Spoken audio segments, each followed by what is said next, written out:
Bonjour à tous, j'espère que vous allez vraiment tous très bien. Moi ça va nickel. Donc je vous retrouve pour le débrief un peu tard, c'est vrai, donc le débrief je le fais vers 22h30 je crois qu'il est, ou 40. Donc on va parler un peu de ce match qui s'est déroulé aujourd'hui au GG Stadium à Montpellier. Voilà, le stade se déplaçait à Montpellier. Donc comment vous dire que j'ai pas pu assister à ce match et voilà, j'étais très déçu de ne pas assister à ce match parce que j'ai eu un problème le matin même. Voilà, j'ai eu un petit souci qui m'a fait contraindre de ne pas y aller. Bon, voilà, j'étais très déçu de ne pas y aller parce que je voulais vraiment voir comment l'ambiance était là-bas, comment le stadium était là-bas, comment l'univers était là-bas à Montpellier.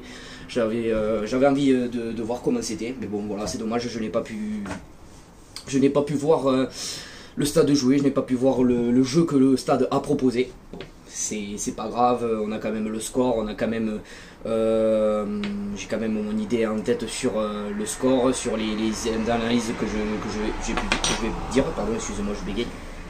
Donc le score c'est fini sur 33-22, donc encore que je me corrige, je mettrai, vous inquiétez pas, le screen du match, donc je le mettrai. Donc une première mi-temps où on fait 20 minutes assez équilibrées, vous savez, 20 minutes assez équilibrées du match contre Bordeaux. Un peu ça se ressemblait comme le match de Bordeaux, où des garçons qui sont en place, des garçons qui ont l'envie de jouer au rugby, qui essaient de se mettre en place, qui essaient de communiquer, qui essaient de jouer ensemble. Et après des 20 minutes à la mi-temps, on a senti un Stade Toulousain fébrile, on a senti un Stade Toulousain qui commence à faire beaucoup de fautes, qui commence à se disperser, qui jouent plus ensemble, qui communiquent plus ensemble. Et voilà, ça reflète la mi-temps. La mi-temps, on est mené 20 à 3 ou 20 à 6. Donc voilà, on est assez perturbé pour cette fin de première mi-temps. Et la seconde mi-temps a été meilleure. Je pense qu'Hugo Mola, au retour des vestiaires, a su dire des mots corrects, des points positifs, des points négatifs. Mais comme il a dit, c'est une première mi-temps qui est assez fébrile, qui est assez fragile pour concurrencer cette équipe de Montpellier qui restait sur 2 défaites d'affilée et qui ont voulu se relancer face face aux champions de France en titre. Et nous, on a voulu quoi? On a voulu continuer notre série, continuer notre panache contre Castres, parce qu'on a vu les garçons contre Castres assez compact, assez ensemble, impact, assez confiant. On a vu une équipe qui était plutôt intéressante sur le jeu et sur le papier. Même là contre Montpellier, une équipe très offensive, très défensive sur le papier, où il a fait basculer Ramos en 10, où il a fait jouer Lebel en 15. Et on peut dire quand même chapeau à monsieur Ramos encore une fois, qui pour moi remonte cette équipe à un niveau où on l'a pas connu en début de saison. C'est-à-dire qui apporte sa vitesse, qui apporte son expérience, qui apporte ce qu'il n'a pas pu montrer en équipe de France, ou qu'il n'a pas eu le temps de le faire. Et voilà, je le remercie d'avoir été présent là. Après, on a un impact avant, toujours d'habitude, assez conquérant, assez bon. Parce que voilà, c'est sympa qu'il se connaît encore. Les 3 quarts, il faut qu'ils travaillent ensemble. On a fait jouer Coq titulaire, où Coq a marqué un essai, ça fait très plaisir, parce que pour moi c'est un garçon qui est très bon offensivement, qui peut apporter de la vitesse, qui peut apporter du panache dans ce côté offensif. Et voilà, il a marqué un essai, je pense que ça le récompense pour les matchs qu'il a pu faire. Et ce match, je pense qu'il a montré un peu, mais bon, le top, je pense, de ce match, côté Stade Toulousain, c'est Thomas Ramos, parce qu'il a été conquérant, il a su mettre un peu de confiance dans ce groupe, que ce soit arrière, surtout arrière, parce qu'il a joué au poste numéro 10. Moi je vous l'ai dit, je le préfère au poste de numéro 10, ça je vous l'ai dit, je le préfère. En 15 il est bon aussi, mais moi je trouve que le 15 est plutôt au poste de Colby. Et moi je préfère large Thomas Ramos en 10.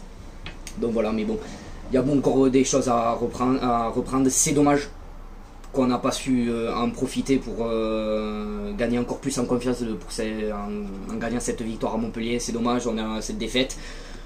On a fait entre guillemets relancer Montpellier qui est resté sur, comme je vous l'ai dit, sur 2 défaites d'affilée. Bon là, ils ont fait le match entre guillemets bon.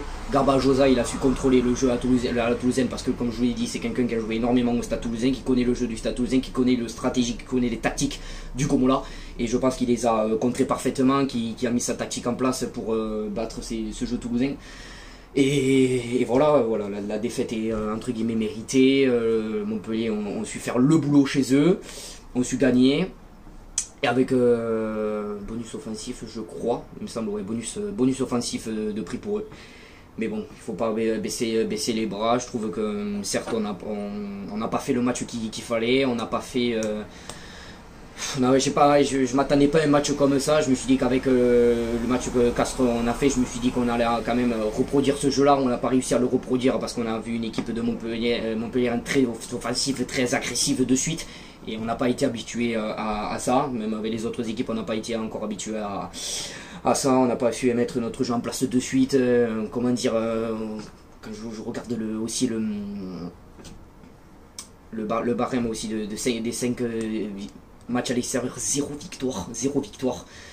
Je sais pas combien de journées on est, mais 0 victoire à l'extérieur, je pense que ça commence à faire beaucoup. Avec le nombre de matchs qu'on a fait jusqu'à présent, ça commence à faire beaucoup. Va falloir se remettre en question parce qu'à domicile on est invaincu, mais c'est bien. Mais on peut pas continuer à perdre constamment à l'extérieur. Il faut relever la tête, il faut dire que les prochains matchs, eh bien, on va les gagner, même si ça va être compliqué, on va les gagner. On sait que chaque match à l'extérieur ça va être compliqué, à domicile l'intensité va commencer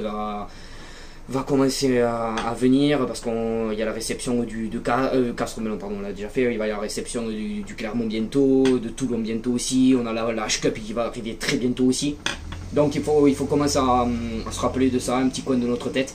Et voilà, j'ai confiance à ces joueurs pour remonter un peu, mais il faut impérativement gagner à l'extérieur pour essayer de gagner une confiance en plus dans le groupe, dire qu'on est capable de gagner à domicile. Bon, alors on peut gagner à l'extérieur. Il faut que ça échange entre les deux.